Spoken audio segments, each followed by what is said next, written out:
Good evening, everybody. My name is Alexandra Mitchell. I'm currently an assistant adjunct curator in Tamament Library with the Robert F. Wagner Archives here at NYU.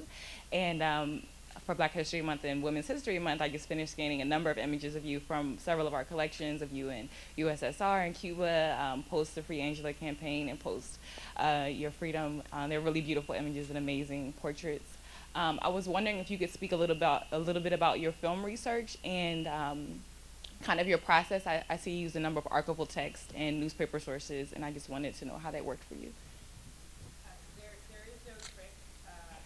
There is no trick to archival research. It is putting in the time and figuring out the story. I mean, a story like this is not written in the history books. I mean, Angela wrote a book, which was certainly the beginning, but to go back to the FBI files, to go back to the newspaper accounts, to go back to the raw footage and outtakes from those news stories, I find that the news stories only give you one perspective of an event like the Black Panther shootout or even Angela Davis. You get a very angry Angela to the point where when I met her and she was a shy, thoughtful, intellectual Angela, you know, that it clashed with who I perceived her to be.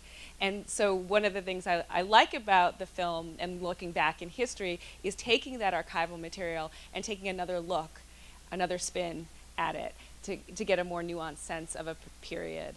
But archival research is just time and digging, and one thing leads to the next. It is actually detective work.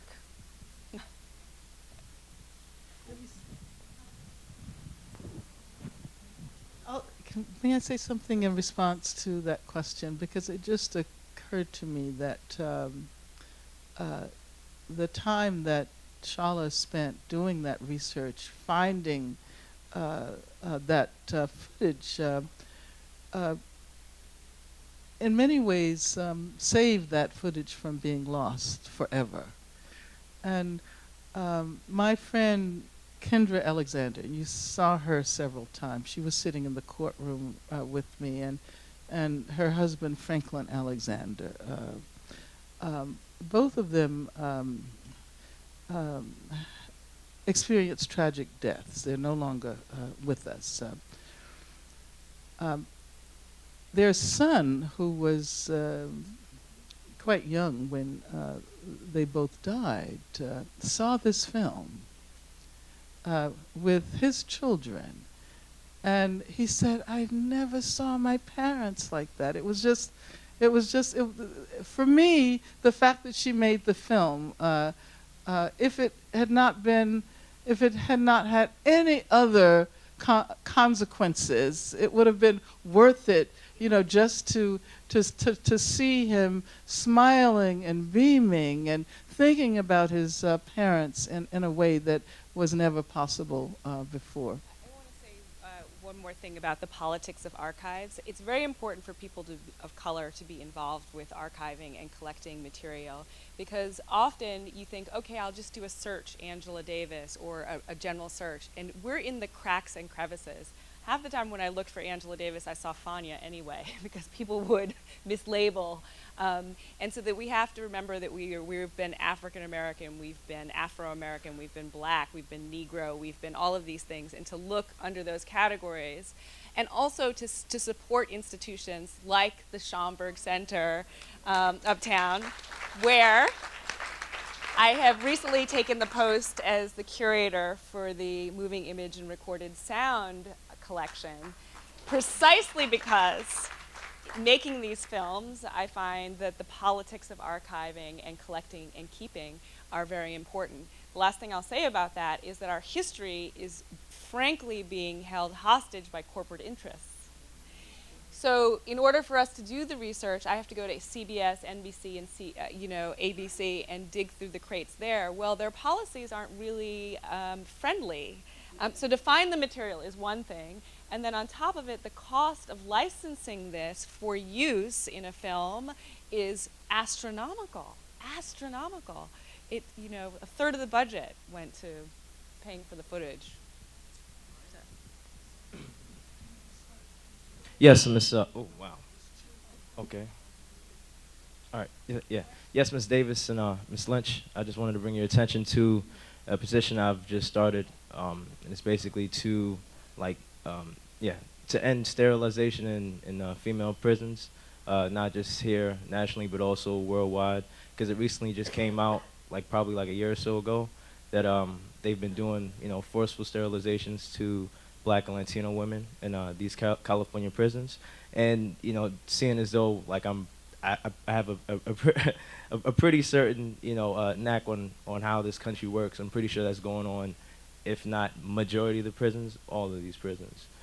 So like the petition that I decided to put, it basically states that there should be like some independent monitoring, or like some sort of independent monitor, yeah, for these female prisons, so that we can like stop the forced sterilization as well as any other crimes against humanity. And also I got Workers World newspaper. Yeah, I'll be in the back. Thank you. Yeah, that's it. That's it. Assalamu alaikum. Thank you. So my question is, I've been to every single event this week. So I guess my question is to both of you. Angela mentioned throughout the week the Academy Award winner of 12 Years a Slave, and that has brought up a lot of controversy throughout the Black community, especially to me. My question then is, what are your feelings on 12 Years a Slave as far as what it represents, what the winning of the great awards that were given to them, what that means to both of you? And also, I guess my last question is, there's been a lot of discussion on Lapita, and a lot of the media covered the film as, in America, covered it as like slave film wins award, instead of abbreviating it as 12 years. They use the word slave in front of a lot of it. I'm kind of nervous. So my question is kind of like, I learned a lot in my community, there's a lot of bickering between the fact, like, we shouldn't celebrate these films because XYZ is still occurring in the Black community. So is it wrongful for us to celebrate those wins, or is it, appropriate for us to celebrate those wins? Thank you.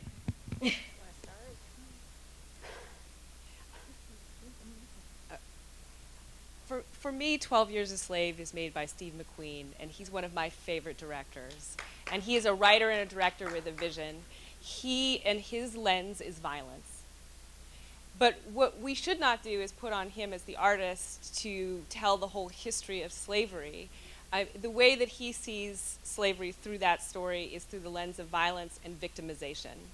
I can tell you that that's not what we were. We were not just victims, that we were survivors, and that we were agents of change in small ways and in big ways. And so one of the things that I would like to do as a director is my next project will be a narrative film, and it will be a reimagining of a person who commandeered herself out of slavery, went north, and then went back and saved hundreds of people. And yet we don't see her as an action heroine.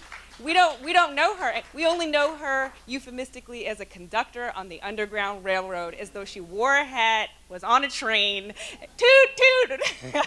Her name is Harriet Tubman. There are characters, there are people that we, in our legacy, in our past, that we can connect to. So I think it's unfair to put it all on one filmmaker. I think there should be, like Holocaust films. We need hundreds of films about slavery. I completely agree. It's not only that there are so few films on slavery, so few critical films. There are a lot of films on slavery, and sometimes I think we walk around with all of these images of slavery in our head that come from films like Gone with the Wind, and you know what I'm saying? Without even realizing, we internalize that. And you can count the number of films on one hand that have been good and critical with respect to slavery. Then there's the other question. Why do we always have to have a film in order to have a discussion about slavery? Because you see, it's as if it's as if there cannot be any popular discussion about slavery unless it's about 12 Years a Slave or about Lincoln or Django Unchained, and then Roots. Roots was really the first one. So I think we have to figure out how to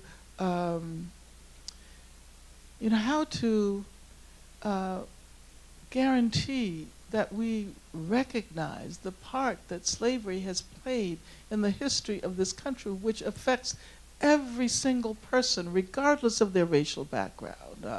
I often like to point out that we spent 249 years of slavery, from 1619 to 1865, and about maybe 140 some years without slavery. But then if you consider that a form of slavery was instituted in the aftermath of slavery, slavery wasn't really abolished in this country until, say, the Second World War, if that. And we have forms of slavery today. Look at the prison system.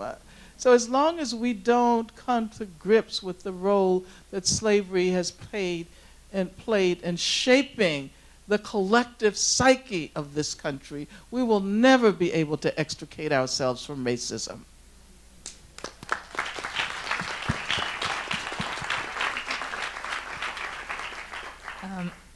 Hi, my question is about higher education. I was at the lecture that you gave earlier this week. It was amazing, thank you for that. A young man in the audience named Corey posed a question about, related to abolishing the box at NYU. We came better prepared this time. The petition's in the back and people can sign on their way out. But I just wanted to say from my own experience, I'm an NYU alum. I just graduated in May, and I only became involved with the campaign to abolish the box after I left the institution, after I got my degree. And I guess I was wondering if you could talk about higher education today, because if I'm going to be perfectly honest, despite all of my really passion and my political beliefs, I don't think I could have been involved with something like that to really try and take ownership of the institution that was educating me, given what I've struggled through to get here, and given the fact that children today are just taught that education is an investment. And I think that NYU is really a great example of an institution that sells that.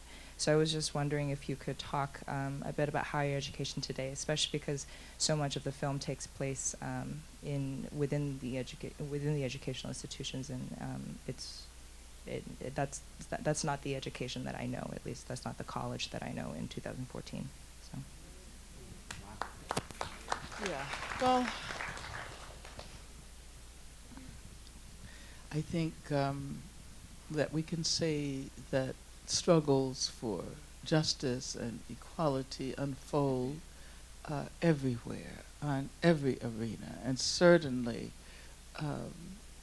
institutions of higher education ought to be constant arenas of struggle. The fact that this campaign to abolish does everybody know what abolish the box means? Okay. That's a phrase you have to learn. In California, we say ban the box. Here on this campus and at Columbia, the campaign is to abolish the box on student applications that ask, have you ever been convicted of a crime? Because what this does is it bars education to so many people simply by virtue of the fact that they've been in prison.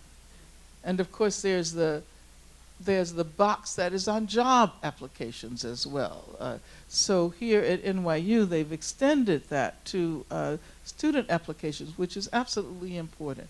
At NYU also there is in process now the development of a prison education program.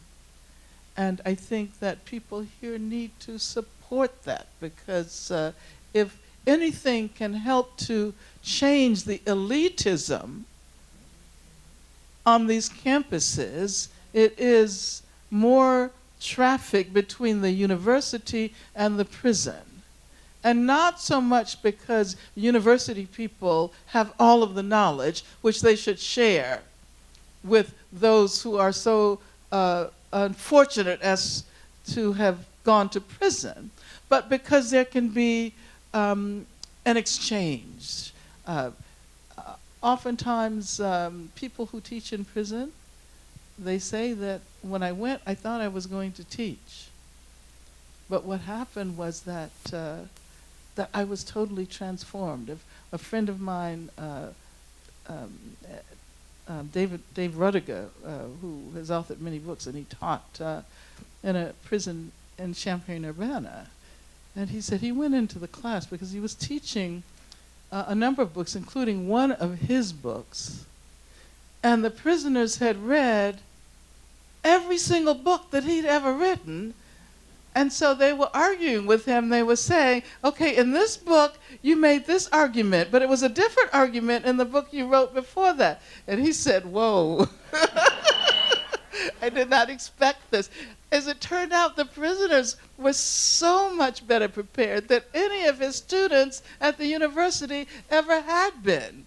So we have to, begin to think about an exchange that will begin to dismantle the elitism that is encouraged in places like this. Just because, as I was saying the other night, this is where knowledge is professionally generated. It doesn't mean that these are the only institutions where knowledge is produced. And so the university can benefit as much as the prison from the kind of exchange. That's just the beginning. And unfortunately, there's no time to have a longer discussion, but think about it. Hello, good evening. My name is Darlene Arrington. I'm a writer, a performer, mostly a hip-hop dance advocate. And I just want to say it's just a pleasure and just honor to be in your presence. Out of one person in my life, you have been the biggest influence on every day, why I dance, why I strive to educate young people, especially in what I do. And being a woman in hip-hop dance is a challenge in and of itself, dealing with the misogyny and the chauvinism that you speak often a lot about in the film. So thank you for that. What I do want to say is it's an interesting history that hip-hop dance does have, spawning out of the civil rights movement. A lot of people don't know about the history, especially the younger generation that is getting themselves into breakdancing or getting themselves into these art forms. They don't know the history. They don't know the lineage of it. So I guess my question is, during the 60s and the 70s, where these riots were happening, you mentioned Watts. There was a great example. I read the book Can't Stop, Won't Stop, and there were a lot of Watts riots happening around the time as well when hip-hop was coming out, and a lot of political leaders at the time were realizing they were actually very scared that this new form of art was, getting everyone together, and it was getting people riled up, and it was actually could possibly be an impetus for a huge movement to happen. And so I guess my question is, did you run into any, hip-hop advocates at that time, or if there were any cross bridges or any connections that you see either from the past or in the present today, and what your thoughts are in regards to that? I guess outside of the commercialism, but just the real advocacy of the art. Well, you're very articulate. Thank you. Oh, thank you. And I actually didn't run into hip hop until later, because it was later. Yeah. Unfortunately, we're a lot. Actually, we've been around for a long time.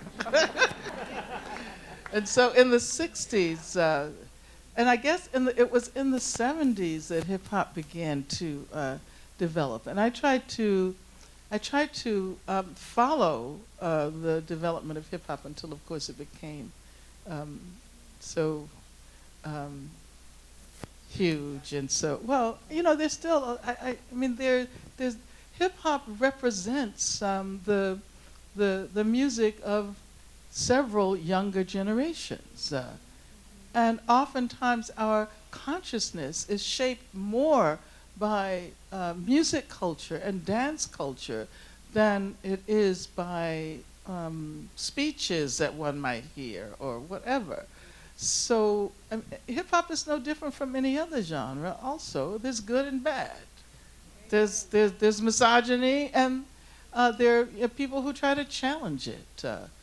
and I think it's wonderful that you're doing that work, and recognize that this is a way, as you said, that people can be brought together. But keep on doing the work, and see it as a part of creating communities of struggle. Thank you. Thank you.